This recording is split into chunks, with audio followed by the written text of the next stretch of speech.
बिस्मिल्लाहिर्रहमानिर्रहीम। इय्याका नअबुदु व इय्याका नस्तईन। अल्लाह तेरी ही इबादत करते हैं और तुझी से मदद मांगते हैं। नाज़रीन, आज बात करेंगे, एक तो चीफ जस्टिस साहब का खड़ाक है और दूसरा कब्रिस्तान में कालीन और तीसरा तहरीक इंसाफ को सियासी एक्टिविटीज़ की इजाज़त।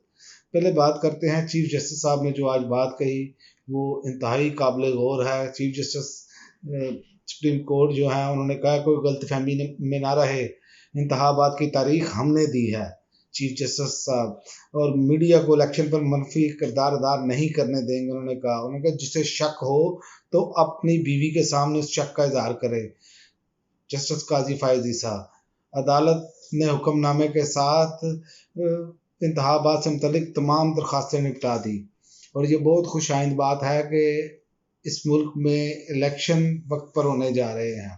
और ये वक्त पर तो नहीं कह सकते, लेकिन अब जो डेट दी है अगर उस वक्त पर हो जाते हैं, वक्त पर तो इंतखाबात नहीं है, लेकिन अपना चीफ जस्टिस साहब ने कुछ सवालात उठाए जिसमें उन्होंने कहा कि सदर अलवी ने कौमी असम्बली तोड़कर गैर आइनी काम किया।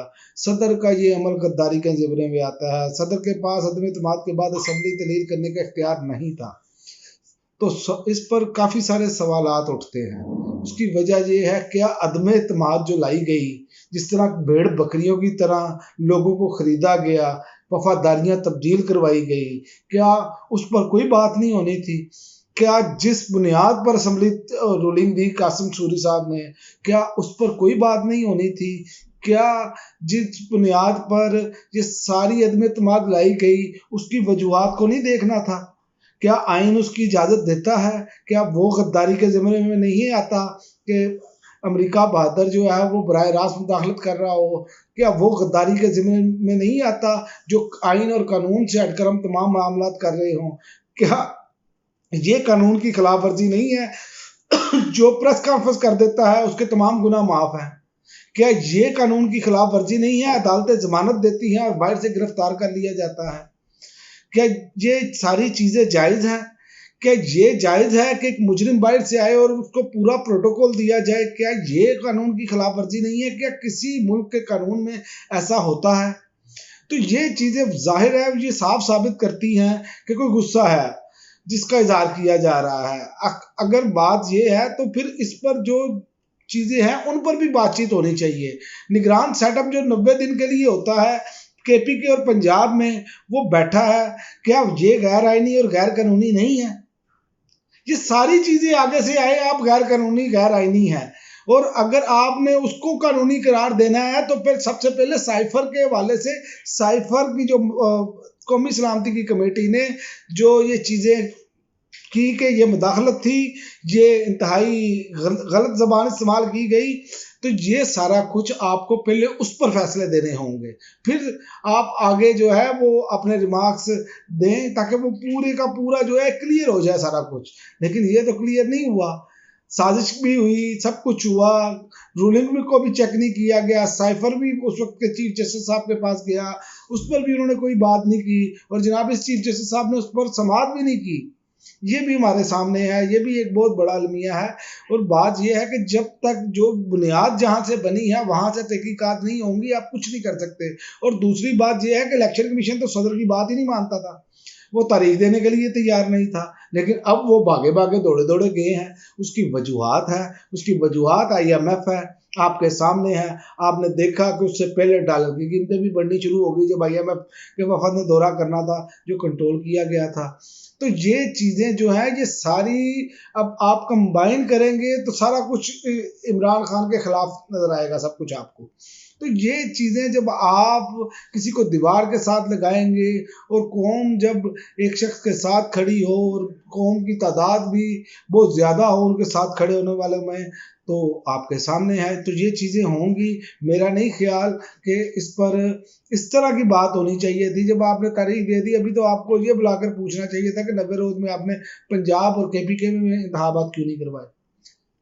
ये गैर कानूनी और गैर आइनी हुकूमतें बैठी हैं और उनके इक़दाम देख लें आप। निगरान वज़ीर आला पंजाब जनाब कब्रिस्तान में कालीन बिछ गया उनके लिए, ये तो उन्होंने मुगल बादशाहों को भी पीछे छोड़ दिया। मेरा ख्याल है कि कोई ऐसी मिसाल ही नहीं मिलती कि जनाब अपने ससुर की कब्र पर फातिहा खानी करने गए तो रेड कारपेट बिछाया गया इस्तकबाल के लिए। ये एक तरफ आप बताते हैं कौम को कि मुल्क बड़े नाजुक दौर से गुजर रहा है। जब भी ये लोग आते हैं, ये जो खुद लाए जाते हैं, जिनको मुसल्लत किया जाता है, ये आकर हमें बताते हैं कौम को बताते हैं कि ये मुल्क बहुत नाजुक दौर से गुजर रहा है और अपनी शाह खर्चियाँ इनकी ख़त्म नहीं होती। मकसद आप देख लें कि ये पूरा सोशल मीडिया भरा पड़ा है। क्या ज़रूरत है इन चीज़ों की? आप जाएं फातिहा खानी करें, आ जाएं।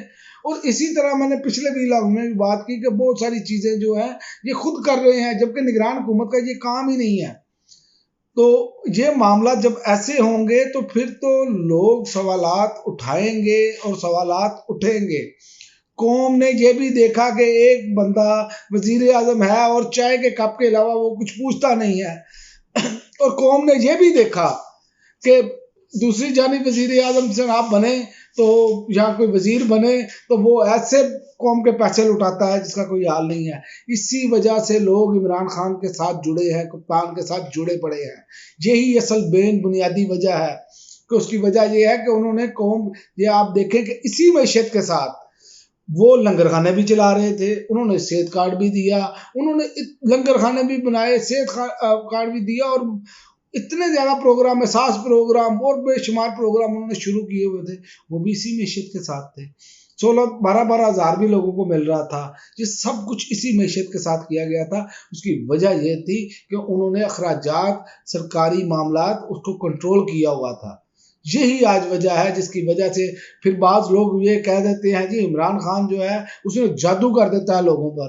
वो जादू करता है, ये नहीं देखते कि अपनी तरफ नहीं देखते कि हम क्या कर रहे हैं और उसका रिएक्शन क्या आ रहा है। आपके सामने है लम्स यूनिवर्सिटी, आप लम्स यूनिवर्सिटी छोड़कर किसी भी यूनिवर्सिटी में चले जाएं और पाबंदी ना लगाएं और कहें कि तलबा व तालबात को के सवालात करें, वो आपको मालूम हो जाएगा कि वो क्या राय रखते हैं।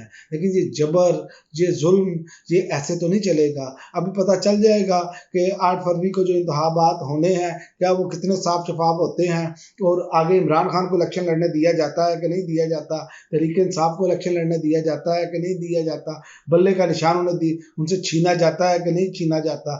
अभी तक तो ये सारे मामला, क्या ये गैर कानूनी नहीं है कि एक जमात को आप किसी सियासी एक्टिविटी की इजाज़त नहीं देते, अब फिर इजाज़त दी गई है। ज़िली इंतज़ामिया ने तहरीक इंसाफ को सियासी एक्टिविटी की इजाज़त दी है और शादरा में कार्नर मीटिंग की इजाज़त दी है।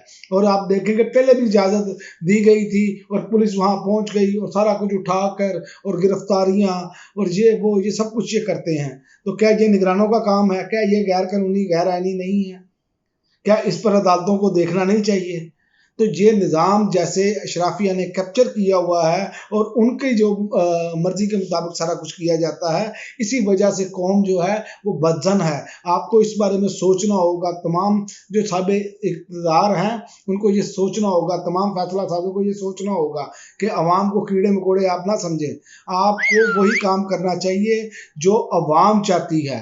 ताकत का असल सरचश्मा अवाम है। और दूसरी मैं आपको बात बता दूं कि जो कार्नर मीटिंग है वो इतवार वाले रोज़ होगी, इसकी इजाज़त दे दी गई है। इस पर भी आपको पता चल जाएगा। ये कार्नर मीटिंग अगर जल्द इन्होंने हरकतें ऐसी ना की तो आप देखेंगे कि शादरा के इलाके में भी अवाम का जमे गफीर होगा और वो जलसा की पोजीशन इख्तियार कर जाएगा। ये मैं आपको बता दूं। लेकिन इन्होंने बाज नहीं आना। ये बहुत तरीके से हथकंडे इस्तेमाल करते हैं और मुसलसल हम देख रहे हैं। और दूसरी जानिब चीफ जस्टिस साहब ने कहा कि मीडिया ये प्रोपेगेंडा करता है, मीडिया ये प्रोपेगेंडा करता है। तो मीडिया पे आप क्यों नहीं बरतानवी तर्ज का कानून लाते जो मीडिया पर लागू करें? अगर कोई गलत खबर दे तो उस पर हर जाने का दावा हो और उस पर इम्प्लीमेंट हो, लेकिन नहीं आपने लाना। यहाँ पर मीडिया को 10 अरब रुपए के इश्तिहारात दिए गए। क्या किसी के बाप का पैसा था? और वो सेठ मालकान खा जाते हैं। आप उनके मुलाजमों के पास जाके पूछें कि कितनी कितनी तनख्वाहें हैं।